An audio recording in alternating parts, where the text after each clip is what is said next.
Ya. Buruk kali 50,000 tak kata gitu. Ya takut kita marah, takut kita tinggal ni. Memang kita tinggal. Pasal tak dengar kata. Tak dengar kata, lingu ada tak dengar. Umi dia lawe, kak dia lawe. Dia dengan Malaysia ni dia baik gini ni. Kalau ngasih rumah dia ni, ambil pisah lah, ambil batu kayu lah. Aku Mudah. ya kalau dengan kita ya bagi. Kena molek kan nak jerit alu kita ceramah jerit dia. Nak ikut Kuala Lumpur panggil molek. Faham tak? Tak panggil molek aku nak atas belakang mampu. Memang umi dia takut benar dia. Orang ni dia babak. Aku buat sikit babak kali abang nak tengok. Ya kalau kau kita ya takut. Sebab dulu Malaysia rajin marah dia. Dia ambil batai kayu 2-3. Dia ngamuk, dia katuk Malaysia kena sini. Malaysia tapa dia kecil. Lepas batai tu dia takut. Mu'ah kecil ni ya. Kerana habis tapa mu'ah kerana dah. Dah. Pang. Marah. Lepas tu sakit kecil ya. Kecil. Lepas tu jumpa habis takut mak. Oh lah baik, Tiko baik. Tiko tak apa. Tapi sebab dia tahu salah dia. Dia tengok batang kayu bekok tak itu minggu. Kayu 2-3 ni besar kayu. Bengong itu waktu pingin tu bit-bit waktu. Ai.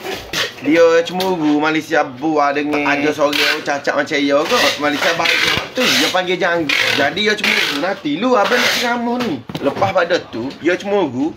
Dia ambil pisah, dia nak pergi tiket hak tu. Lepas tu Malaysia marah lah dia. Lepas pada Malaysia marah tu, marah biasa lah. Lepas tu dia pun royak hijau rodo. Malaysia ada cara lah dia tu. Kita ada cara kat orang yang makan kedai. Lepas tu kebetulan customer mari ramai masa tu. Masa tu dia ngamuk, dia gaik batang kayu. Dia ajak kotor depan kedai. Lepas tu Malaysia ni halus kotor lah ni. Lepas tu dia katuk depan kedai tu. Orang dalam kedai takut. Orang dalam kedai tu ada hak budak kecil tau. Lari dengan gitu dalam kedai. Lepas tu Malaysia mikir kan biarlah aku ni bertindak kasar sikit dengan mu'ah. Malaysia pergi. Malaysia nak ambil batang kayu tangan dia tu. Pau dia katuk atas ni. Maksudnya kita ingat kau tak katuk. Nanti ni katuk tunggu. Rasa apa seminggu ko banyak hari kita pergi berasa. Lepas tu kita pun